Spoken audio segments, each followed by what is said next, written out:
Sure. Help some people out here.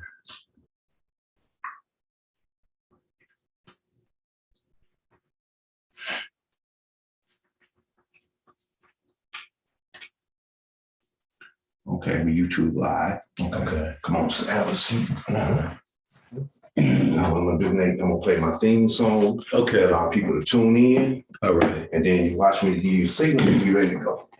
Okay. You YouTube live, okay? All righty. Okay. Figure. Here we go. Public. Okay. When you hear the music, we'll be live, okay? All right. And Everybody got their phone silenced. oh yeah, put it on side. Yeah, you can definitely can't hear mine. Okay. So it'll definitely show up on your page. Okay. What's going to show up on your page, right? Yeah, it'll show up on my And page. then I'm going to press share. Yeah, because you should see where it says on your page, Nate Frazier Live. Okay. And then you can tune in. Cool. Okay. Just a second. I'm used to sitting in that chair. You know how that is. Man. Yeah, right. That is. Right. Okay, but nobody cuss nobody out. Talk nothing bad about nobody because they live. Okay. Matt Hayes. Mateo. Mateo. Yeah, I go by Mateo now. Oh, okay. Yeah. Mateo Hayes. Okay.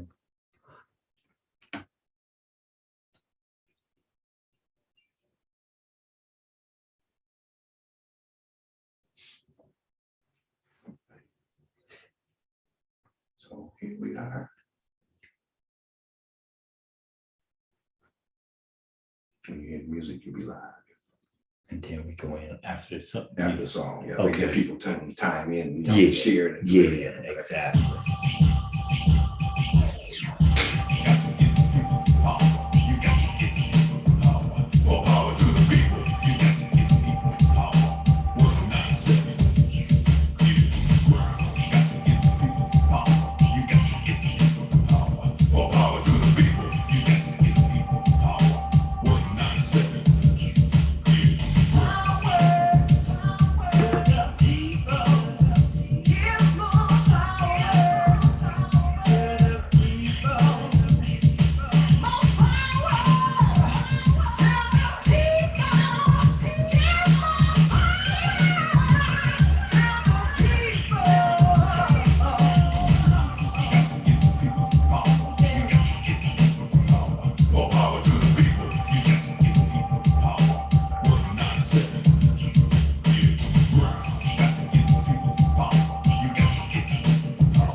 All right, welcome everyone to Heart to Heart. I'll give you a seat. Okay.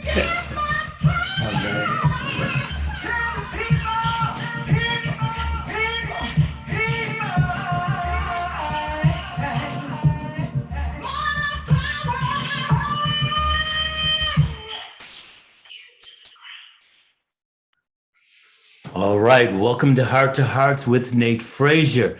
I want to give a shout out to my brother Bryan Foley, ear to the ground 197, for allowing me to use this facility on today. I'm so excited, everyone, just to be here on this platform and able to do this great interview with Mateo Hayes. We know in regards of addictions and things of that sort, the crack epidemic, alcohol, heroin, just opium. We all go through those different stages where people get caught up in a lot of these drugs. We already know about how bad the crack epidemic was, started in the early 80s, and how it affected a lot of people's lives, especially the African American community. And so my brother over here, we want to talk today in regards about his addiction, his struggles, his issues with it, how he even began to get caught up in these different types of drugs. So welcome to Hearts, my brother. Thank you for having me. It's a pleasure to have you. It takes a lot of heart and courage to come on and talk about an issue like this, because sometimes a lot of people are ashamed to talk about their drug addictions. Mm-hmm. And so I'm glad that you're able to come here. But introduce yourself just a little bit and who you are. Yeah, so I'm Mateo Hayes, 38 years old, person in recovery. And like you said, my cocktail was crack cocaine and alcohol. I did a bunch of other things as well, but that's ultimately where I ended up. Like you were,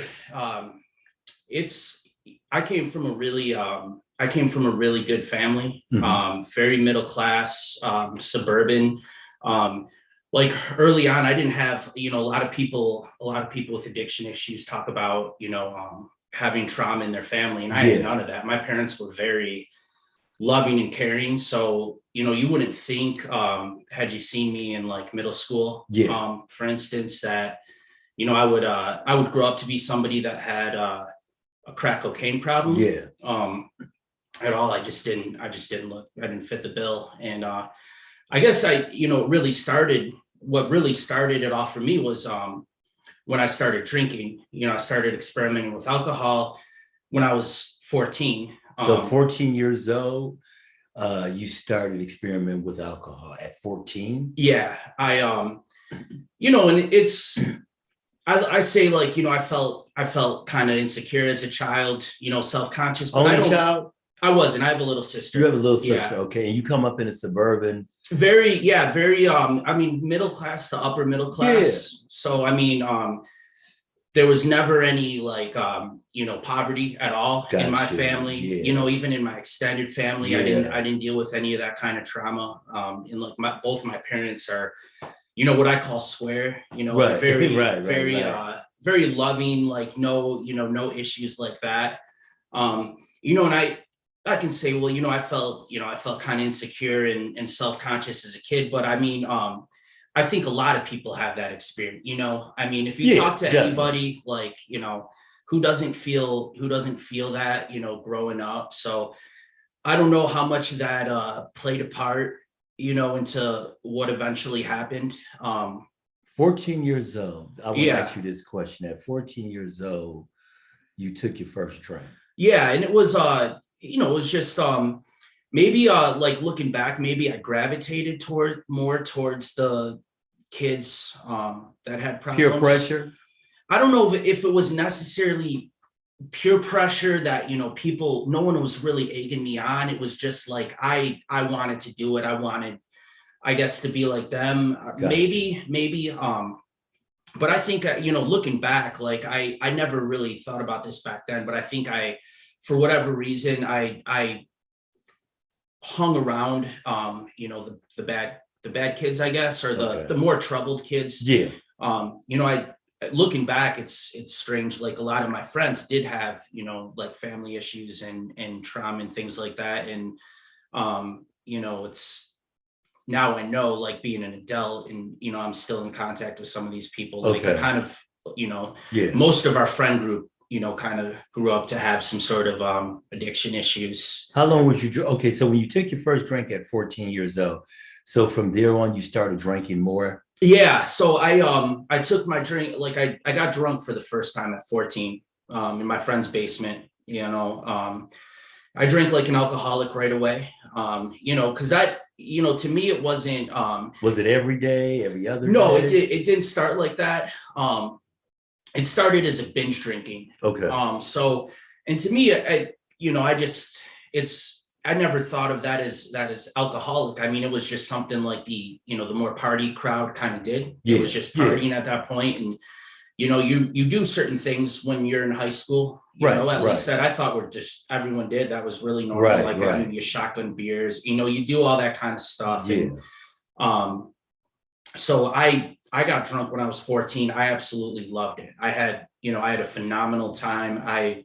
It was like the first time in my life where I didn't feel insecure. I felt very, very comfortable in my own skin. I felt great. Is that only when you was drinking? Yeah. Gotcha. And it was it just like I remember like having early on, these kind of thoughts when I started binge drinking of like, if I could just feel like this all the time, life would be great. Yeah. And I really started to look forward to the times when I could drink. And then what's really ironic, what happened early on for me is, a lot of people, especially people that have any sort of social anxiety, as I did, like use alcohol as like a social lubricant. Yeah. I began to actually, and this is like when I was 16. 16. I started drinking alone a lot, even at that age where, Wow. Hard liquor, as a kid. I mean, I would, I'd stay up late, wait for my parents to go to bed. Yeah. And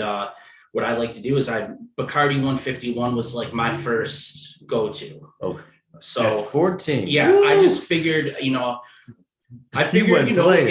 made sense. The first cigarettes I smoked were Newport 100s. Okay. I just thought like, you go, why not get the most bang for your buck? You know what I'm saying? So Bacardi 151 was my go-to. And, my routine was basically, I'd wait till my parents go to bed and then I'd get insanely drunk by myself. And so this will date me a little bit and talk on AOL Messenger. And so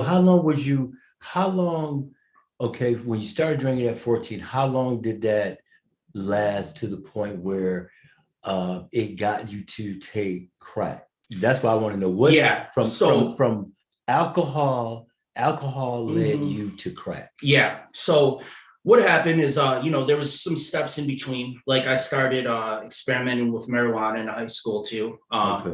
Gave me a lot of anxiety when I did it by myself. I used to get really paranoid, which is ironic because I started smoking crack, which also gives you a lot of paranoia. But so to combat, I found like a good cocktail to combat the paranoia of the weed. I would get really drunk and then, I could smoke as much weed and enjoy the high. So, I had a habit of, just getting drunk and stoned. And the way crack cocaine, it's really insidious the way it actually happened to me. So this is, I'm around 19 or 20, maybe 20, 21 or 22. Okay. And I'm living in Pontiac. And I'm living in this flat on top of a club, living with this female friend of mine. And I've been drinking the night before into the next day. And there's like this festival going on, this Arts Beats and Eats festival that Pontiac used to have. And I'm by myself drinking and, I just want to get more intoxicated. And I'm like, well, I want to smoke some weed. I don't have any weed. No one's answering their phone to get any weed. I'm in Pontiac. I can probably go around and, somebody here is going to be able to sell me weed. Correct. In my, drunk state, I'm just going around looking for people like that might have weed. So I'm, really embarrassing looking back, it's stupid, naive kids. So I ran into somebody that said, I don't, have some hard, and I didn't know what that was. Okay. Now at this point, I have never even tried cocaine. So in my drunk state. So the thing about alcohol, for me is it completely takes away all my inhibitions when I get drunk. I hear a lot of normal people say, oh, you know, I don't like to lose control. I never felt like that when I was drinking. I actually felt like I was gaining control. Everything kind of seems like a good idea. So I don't know what crack cocaine is, you know, I don't know what hard means. Yeah. But I bought it. I didn't know how to smoke it. So the person that sold it to me hooked me up with somebody that knew how to smoke it. And these people you don't know. These are people that I don't know. And, I'm like, you really didn't know what you was taking. No, I had no idea what it was going to do to me. I just knew that, like, basically when I put stuff into my body, the reaction that I have, any sort of substances, I want to get more. I've never, what differentiates us from like, someone else that doesn't have this is like, I physically cannot go out and have a cocktail, and just be done. The thought of that doesn't even sound good to me. It sounds more stressful. So all I knew, is that like I was drunk, the buzz was going away, and here's something new and exciting and special that is going to get me I'm going to feel something very unique, and somebody showed me how to use the drug. And you did it. So your first high off of crack, what was that like? So the first high, the best way, and I'm not gonna like romanticize the effects too much, but to sum it up, without poeticizing, what crack cocaine really does is like your immediate reaction is going to be like, what I thought is like after was, hey, can I get some more of that? That was like the first thought I had. Now I still had more, but crack cocaine, it's such a quick and intense high. I mean, a lot of people you can go through a lot of money really quickly because it's, that one, you take one hit and, you might be high. If it's a really good hit, you might be high for maybe 10 minutes. So and that's a long time for a crack cocaine high. Mm-hmm. That's actually a long time. So I took my first hit. I was nervous. And then it was like a switch flipped in my brain where, I went from being nervous to being like, I'm going to do all of this right now. I'm going to spend, this is what I'm doing today. So and it was really quick. I mean, it gets a hold of you. It gets a hold of you right away. And so that's a true statement. People say that I've heard a lot of people say that dealt with crack cocaine is the fact that they always want to go back to the first high. Yeah. They want that first feeling. Is that true? Absolutely. So, the thing about it, there's what comes up must come down. So that high is going to go away. It's never, I used to in a way, I mean, crack cocaine, has been my cocktail. And there's been times where I've been, homeless and I used to kind of envy like, the heroin addicts. That's not a drug I ever did just because it seemed like they got some sort of reprieve from the constant like hunger and hustle to get more. Like whenever I was smoking crack, it's like there's really no reprieve. I mean, you get, by the time I exhale that smoke, it's like I'm already thinking about, the next hit, where I'm going to get the next hit. And like that one hit, it's like the first, to go back to your question, the first hit is always going to be the best hit. Correct. And then after that, it's just diminishing returns. And then when you've been up for a couple days, you're not getting really high anymore. You're just getting more paranoid and uncomfortable, but you just keep doing it. You keep doing it. And you start, I mean, did you ever run out of money? Oh my God. Was there things, and, we heart to hearts, and I like to keep it real. Was there some time, did you have to go steal? Did you have to go do certain things because you didn't have money? And the reason why I'm asking you this question, because so many people I've heard people say that, I've done some things that I normally wouldn't do. I went and stole. I stole from my parents. I, did favors. I did stuff that I normally wouldn't do because I just needed that fix. Absolutely. Okay. And that's where, I mean, you run out of money. You're always going to run out of money. I mean, you think, I might have like $200 in my pocket and I think that's going to get something, but it's not. That $200 can go by really quickly. And So that's when things get really bad. Okay. So the first thing that, happens is, I used to convince myself, and every crackhead goes through this, is we convince ourselves that we drop some, and like you drop some. I drop some. Yeah, there's some. And you go here. looking. You start going to look, and then it's like everything on the ground starts to look like crack. So there's a lot of things I've smoked that aren't crack, just looking for crack. Like cat litter, drywall. Really? The salt on the driveway used to mess me up. So that happens. So we go through that phase. We try to, we're hitting the pipe. We're trying to get another hit, and then it's like the desperation of, okay, how can I get money? And, with me, it started with more innocent stuff, like, just pawning, like I discovered, like, there's guitars that I just kept pawning over and over, and I'd go, and that's always a bad option because, you really don't get much, like I could pawn a 200 guitar and, I get like maybe $20. So, after that comes basically lying and manipulation. So I'd hit up a lot of friends for money. First, it was my parents, who they've come a long way. They're in their own program, and they've set their own healthy boundaries, but using them a lot, telling them I needed money for X, Y, and Z when I really wanted to get high. Whether that be for rent. And they'll give it to you. Right. Gotcha. Before things are bad. I mean, I used to, there's times where I've told my mom that I owe people money and I need to pay them back because they're dangerous people. Yeah. And it was just to get more drugs, so I started doing things like that. And you start to steal from family members, and you stop, I don't necessarily think that we all like start off as bad people. However, the thing about addiction is to be able to maintain that lifestyle. You have to do a lot of bad things. I had to be very comfortable and good at lying. I had to be very good at being deceitful, and I had to learn how to not feel bad about things, like breaking into cars. Wow. I had to learn, like, it's, thinking about that now, I just, there was a time, I think, to give you an idea of like, how desperate you can get, like on this drug in particular. Like, I saw a car that had a bunch of returnables in it. It had maybe $6 worth of returnables, and I broke a car window to get $6 worth of returnables.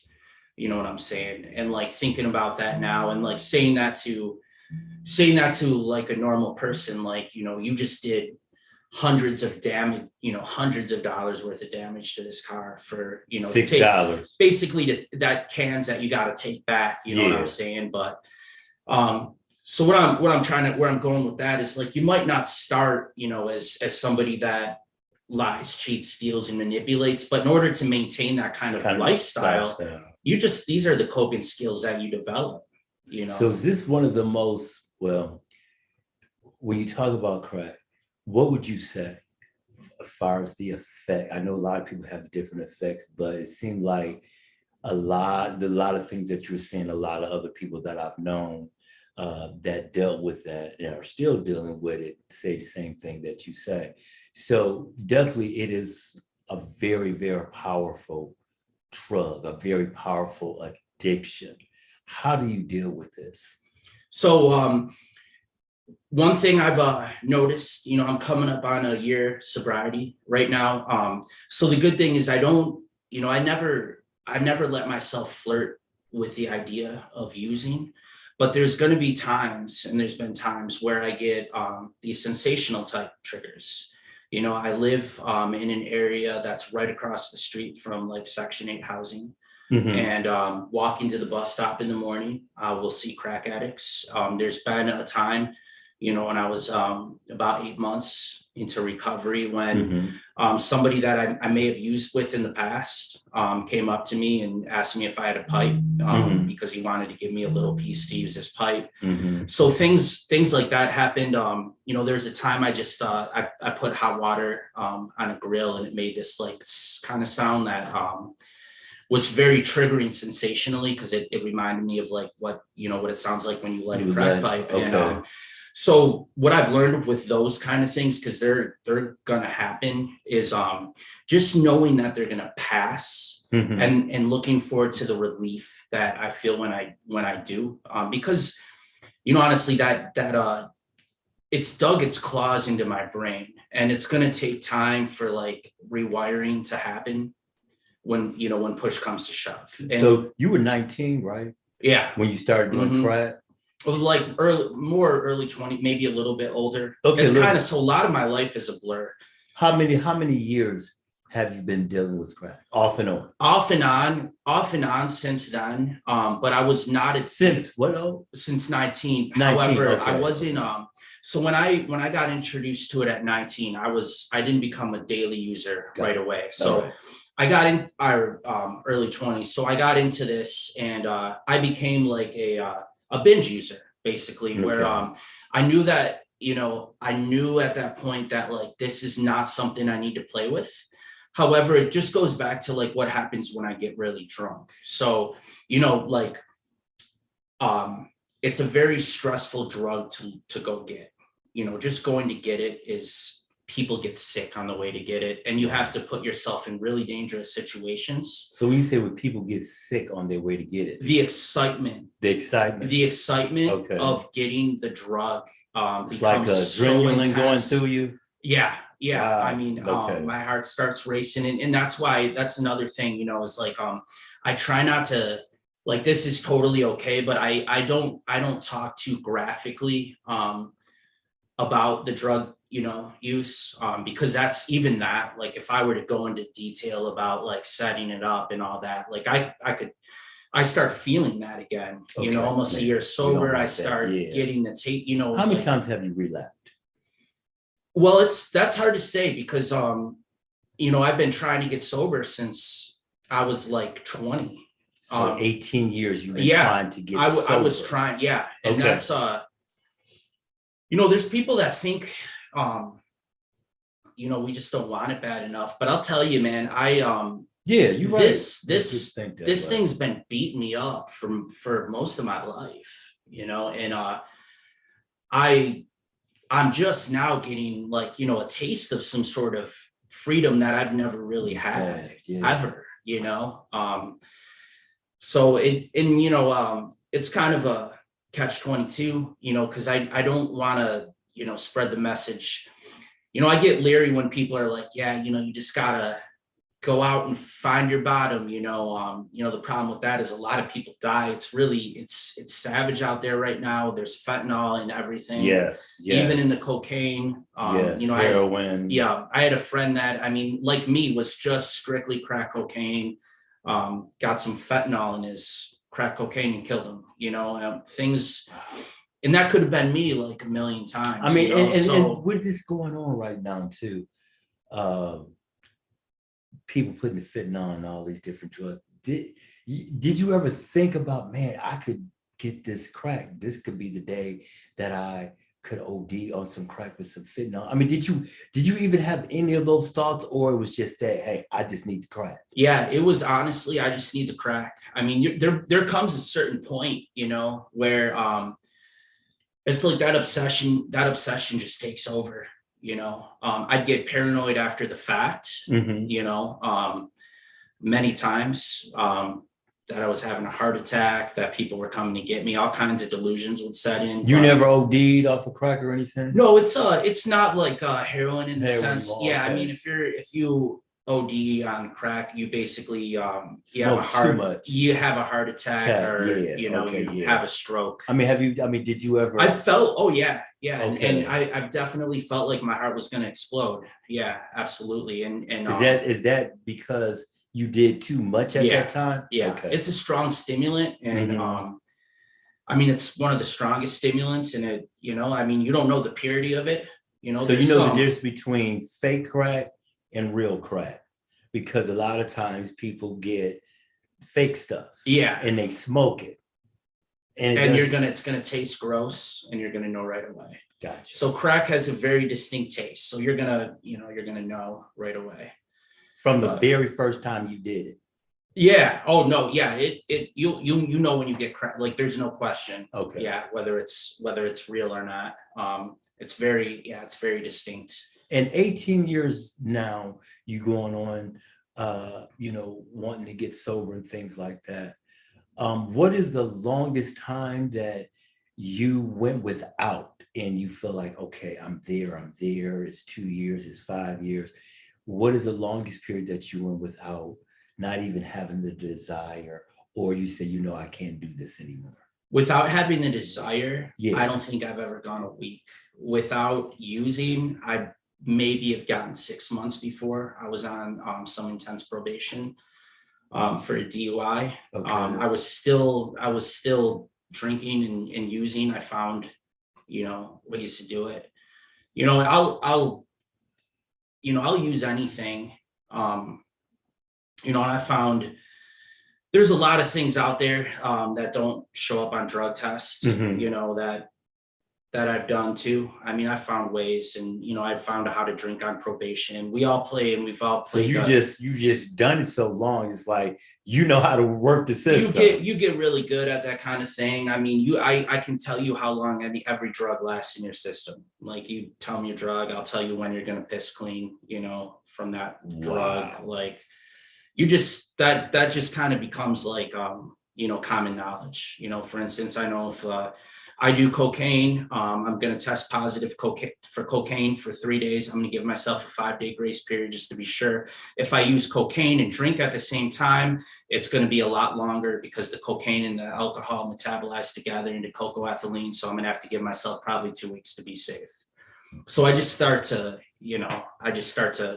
so you find ways to cheat, and you just get really good. I mean, it goes back to the learning how to be really good at deceit. It goes back to that. How did you deal with when people, because I'm pretty sure you've heard this, people be like, oh, look at that crackhead right there. Yeah. He a crackhead now. He used to be like that. He come from a good family. And, I just don't understand him. Like, how could he get on crack in the family that he has come from? He decided to go out and do crack of all things. Yeah. I think I'm lucky in most people. So I'm very immersed in a recovery community. So and I think I'm lucky. I mean, if anybody thinks that, like, most people close to me, family and stuff like that, haven't said that to my. I've gotten very little of, like, you're a piece of garbage. Yeah. Unless somebody was really mad at me. Yeah. But, like, when I'm doing well and stable, nobody's, most people aren't like, you're a piece of trash. It's more, I think it's more shocking to people when they find out, what my drug of choice really was. Cause I guess I don't look the type to them or something. I don't like, kind of fit their bill of crack. But does crack have a look? Exactly. I mean, it's just, that's, Let me ask you this question too. Your girlfriend passed away from heroin, right? Mm-hmm. Okay. So you were on crack at the time, right? Yeah. She's on heroin. How did that work out? So we actually weren't together during that time. Okay. Yeah. So it was your ex-girlfriend. It was my ex. Yeah. Did you ever try to help her? Y'all ever try to help each other? Yeah, it's a hard thing to talk about, and a hard thing to think about, because I wish I could have looking back at that situation, I really wish I could have done more. But I myself, was basically, I was facing homelessness again. And I knew that she was homeless, and I was using, and there just wasn't, there wasn't much no resources. There was no resources. I didn't really, there was just not much I could do. So it's a devastating thing. I mean, that to me is, because she was sober when we were together, and she was more like the voice of reason in my life. She was the one trying to push me to get better, to go to meetings and like things of that nature. And, eventually that didn't work out because I could not stay sober for her. So even hearing that she went out, was really heartbreaking. And then, the passing away, I mean, I just, I don't know if, who knows what would have happened if I had been sober at the time, but it is what it is. Like, I'm not gonna, I'm done. Definitely. I'm done. I'm done like playing that through of like, what could I have done? As far as I'm concerned, it's a sad thing. And, the best amends I can do, to her is to just be sober because that's what she wanted. Exactly. Right. So that should give you some desire. Be like, I do want to get back because I remember what she went through and that. So what are the things that helps you from a day-to-day basis to give you the strength to be like, okay, because every day is a new day. Exactly. It's a new beginning for you. Yeah. So you can't, yesterday is gone. So, okay, now like today, this is a new day for you. Yeah. How do you cope from day to day? So it's really hard. I'm not going to lie. I shut off my emotions for a large part of my life, more than half my life.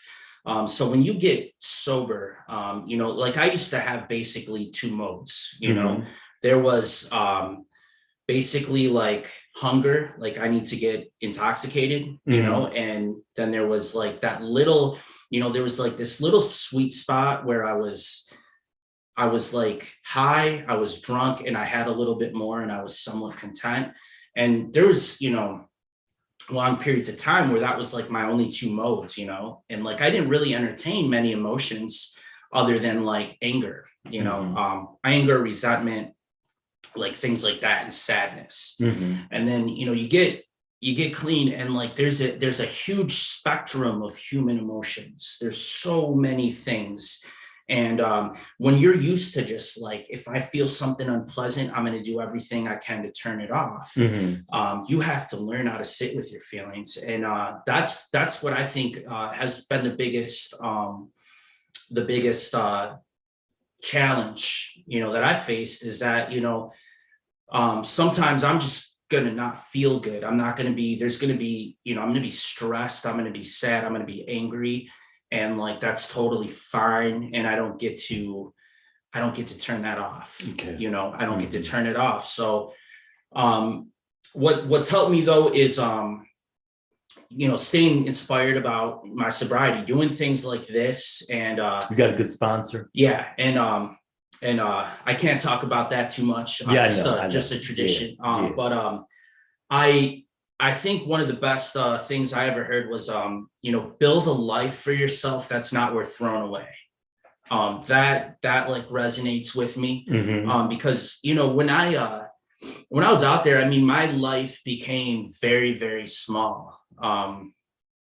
When, I can't really put into words how intense the loneliness was at the end. It's like, I really didn't feel like I had, I wasn't talking to my family.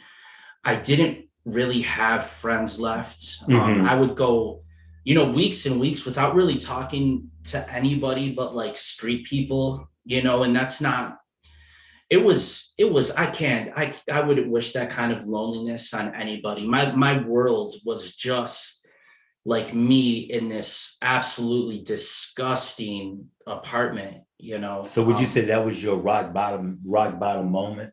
Yeah, I feel like I had a lot of rock bottom moments. Okay. I couldn't just pick out one. Okay. Lot of. Yeah, I mean, like, this last time, when I look back at, like the last time I used, it wasn't like that special.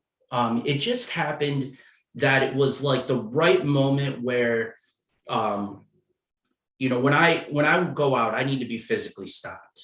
Like, I need to go to a facility. I can't just, if I were to go out and go down the street and have a beer, until somebody removes me from the environment and puts me in a medical facility, I'm not going to stop. So what happened the last time is I was stopped, and I was taken to long-term treatment. And in treatment, I went to a really good facility and I was able to start to get some hope. And then there's this kind of like sweet spot I think that people reach between like desperation and willingness, like the desperation where like I've come to terms with like this is a problem. This is a problem, like stage 4 cancer is a problem. This is going to kill me, and this is never going to go away, and nothing else matters right now but this problem. Until I address this problem, there's nothing else in life that means anything. So I got to, that kind of desperation and like, that kind of willingness to like go through with the recovery process. But it's not like, the last time was the worst time. Yeah. I mean, there's been a lot of time. There's been a lot of horrible things that I've just kind of, looking back, some of the things give me anxiety to think about some of the things. I mean, I've put myself in just the situations I've put myself in, So, because that stuff is more than anything is the appetite for it, but it's also is controlling your mind. Yeah. Okay. So, and that's how powerful that drug is, because it's like if you give too much power to a human being, they can manipulate you. So crack, same way. So it has your mind, and then with your mind, it has your body function in ways that it normally wouldn't, have you thinking to do things you normally wouldn't do. What would you say to someone that's dealing with the same thing that you're dealing with 18 years later, working in recovery? What would you say someone that's going through the same thing that you're going through to encourage them? Absolutely. This is not something that you can just stop by yourself. At some point, you're going to have to be honest, and with the people around you about what you're dealing with, and you're going to have to go somewhere. I'm a huge advocate of rehab and detox inpatient. I mean, I think, we need to, in order for anything to happen, we need to get our heads clear, and that's not going to happen until we're out of our environment. I mean, you got to get out of the environment, because, with all drugs, I mean, I don't know. I don't think it's like necessarily about the substances. I don't feel that I'm too much different than a heroin addict. I don't feel too much different than somebody that's just there's still purebred alcoholics out there, or smoking weed or anything like that. Yeah, I mean, it's all, it's all the drug to you. Yeah, addiction rewires the brain, and it's ferocious. It is absolutely ferocious. I mean, I've met along the way some of the most intelligent people in rehab, in jail, in psych wards. I mean, people that have done great things. I mean, smart, and in recovery too, that are doing them. And it's like this one thing can just turn their brain into jelly, I mean, jelly, like, so like my biggest thing is get out of the environment. That's the first step, in my opinion, is you gotta be, I've had this conversation with like loved ones of mine, and you gotta get out of the environment. And you got to get somewhere safe where you're shielded from yourself. If I'm using, I'm a danger to myself and everybody around me. I'm a danger to society. I'm going to go out and create problems criminally, personally. I'm going to be manipulative. I just spread absolute chaos and pain. I'm just like a tornado of hurt that just goes through people's lives. And I just there was no way that I was going to stop. I got, where I work, bless their hearts. I worked as a personal trainer, through some of my addiction, and what scares me is, they, looking back, like they knew something was up, obviously, but they just didn't know the gravity of it, and that's like a testament to like how good I got to putting on a face, just cleaning myself up and going in. And because I didn't know until you told me your story. I had no clue. Yeah. You just had no clue. Now you hear a lot of people say, uh, one thing I never do, I'll never do crack. I may smoke some weed, I may drink some alcohol, but heroin, crack, opium, all that stuff, nah. I can't do that type of stuff. Are you a believer that just the simplest minor drug or somebody may cause can lead to one thing to another thing? Do you feel that a lot of times people have gotten on crack or on heroin or on opium or something because of, maybe alcohol or something else that they tried one time and they wanted to get a different high? So, like the one thing I'm not like a proponent of is like the whole like gateway theory. I mean, Okay. there's plenty of people that just smoke weed and that's fine. I think that was pushed for a bunch of political sort of reasons. I think so. For context, like let's say that the only drug in the universe was alcohol. I would be just a purebred hardcore alcoholic. If the only drug in the universe was marijuana, I would have as much as it gave me anxiety, I would just be smoking marijuana all the time. So I don't know. I mean, I think like, if you have this, and I think it's whatever this is, probably some sort of genetic predisposition with some sort of environmental influence, like everything is, is basically some combination of that. I mean, it's, what happened to me, I feel like is pretty inevitable. I couldn't have had better parents, and I ended up smoking crack. I mean, so really it goes to show. Yeah. Crack is not what portrayed back in the 80s a black thing. No. Because a lot of times, I don't care if it's if it's a disease, if it's a drug or whatever come out, it always go back to, I don't get it, but it affects the Black African American people more than anybody else. So you would say crack is not a black thing. It has nothing to do with race. Like what's ironic about that is like, look, when cocaine first came out, it was glamorous. Like if you did cocaine, you were like highfalutin, right? It's still kind of like that. That's like that's the rich businessman's drug, like cocaine and hookers.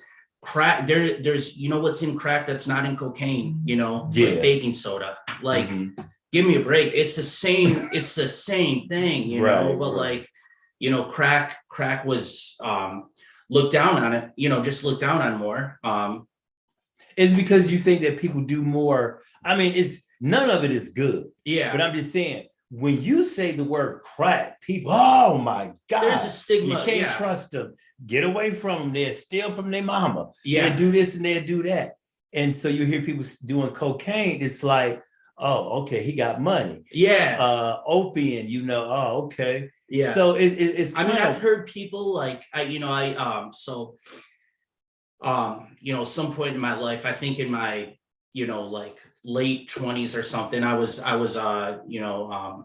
getting high with this dude. And I was just doing powdered cocaine, at the time. And because I had, I'd gotten off the crack for a little bit and just started doing powder. And, I called him one day, to see if he wanted to get some. And he's like, well, I don't have any of that, but, I have some, he like made up a name for smokable cocaine. And I'm like, you're talking about crack, and it's like, he just didn't want to say the name. Yeah. I'm like, no, we're going to get crack. Right. Like that's crack. You know what I'm saying? Yeah. Like he was afraid to, say, okay. And I've heard that before where people like, because the word has like more stigma, attached to it. But yeah, it's cocaine, like they're the same thing.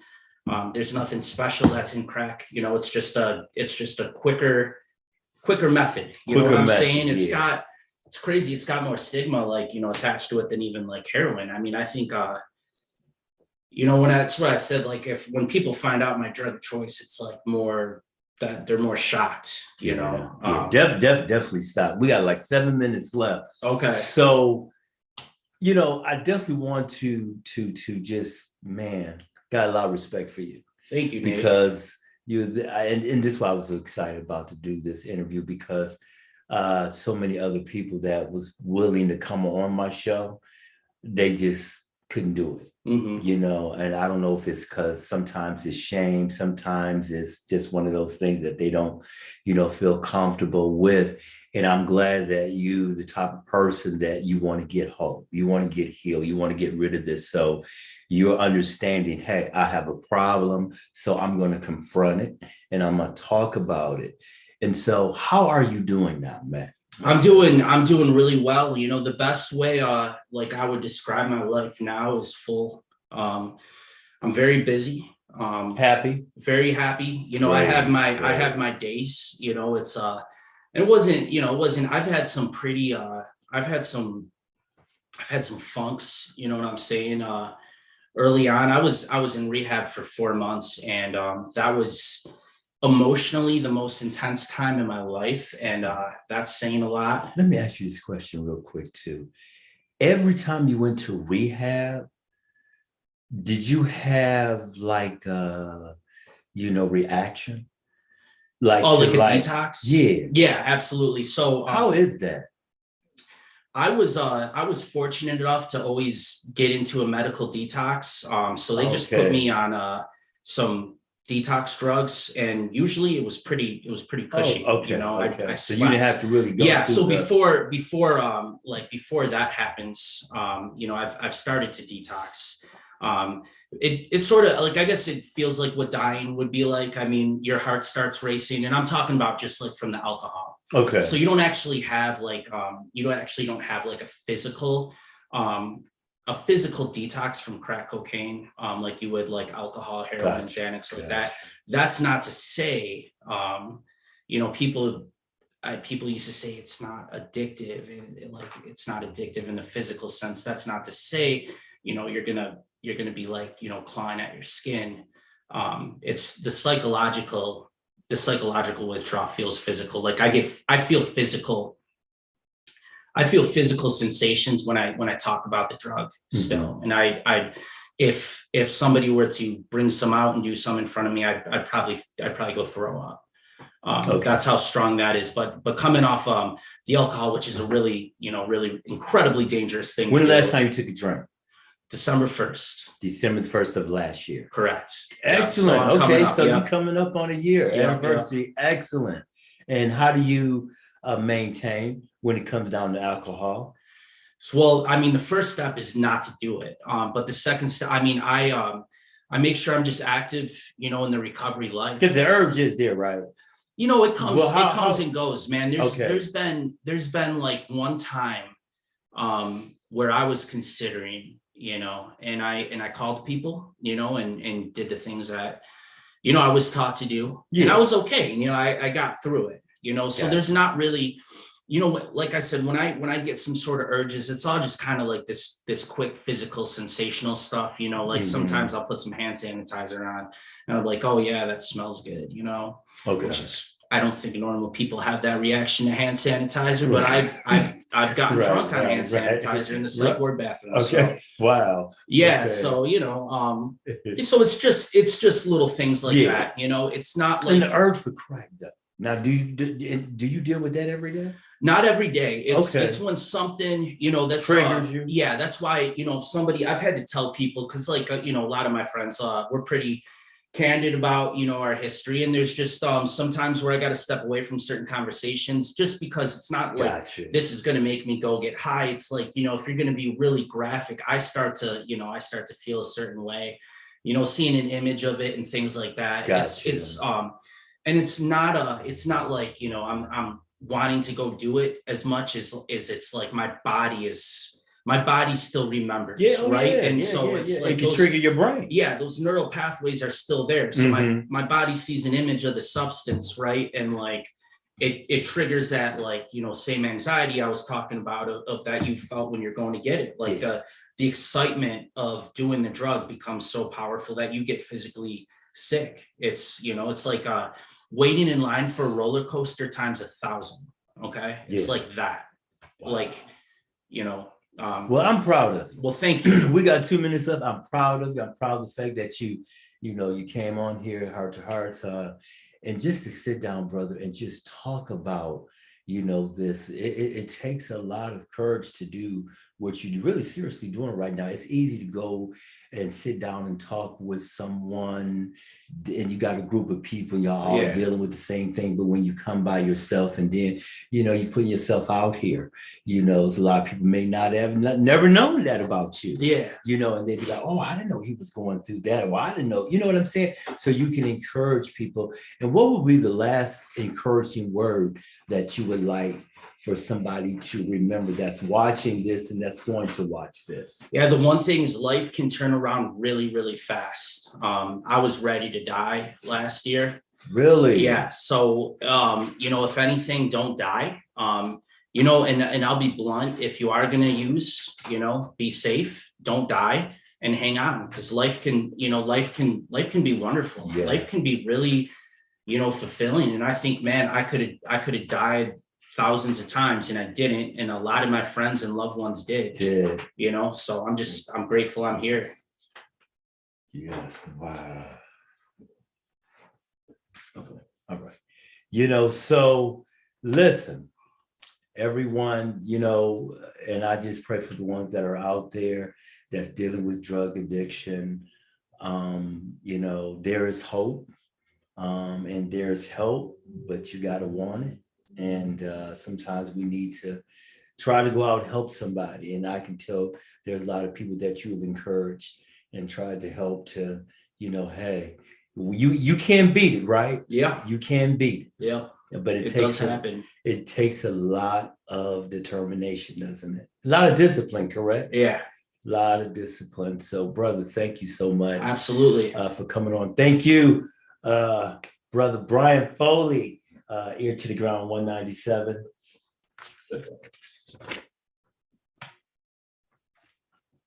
All right. So listen, y'all, this Saturday at 11 a.m. before the big game.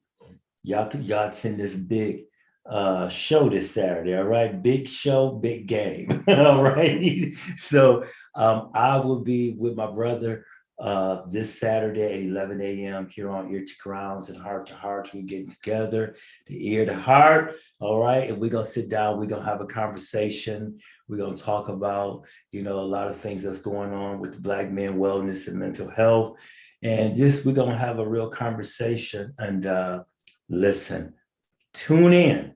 All right. Because everybody know my brother Bryan out here is doing phenomenal out here. And I just been watching him over the past year, and from where he started to where he is now, he has grown. He is an influencer here in the community, entire city of Ypsilanti. Everybody know who Bryan Foley is and what he is doing out here helping the people. So, bro, nothing but love and nothing but respect for what you're doing. And we need more people like you out here to make a difference in our community. So thank you once again, my brother. So listen, hey, thank you, my brother. Absolutely. Mateo Hayes. Mateo Hayes. Thank you, Mateo Hayes. And hey, y'all, we will see you this Saturday on Ear to Ground, Heart to Heart, 11 a.m. Y'all tune in, get ready. It's a big show, and we're going to get y'all ready for the big game. Go Blue! All right.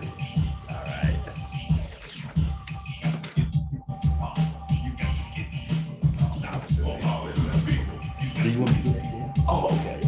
Okay. No, what you see on the backside. Oh, okay. Yes, Saturday. I wanted to remind you. That's what I was doing. Okay, got you. They couldn't see when I was handing. They couldn't see when I was handing it to. Oh, okay. I had to kind of flip on it. Okay. There you go.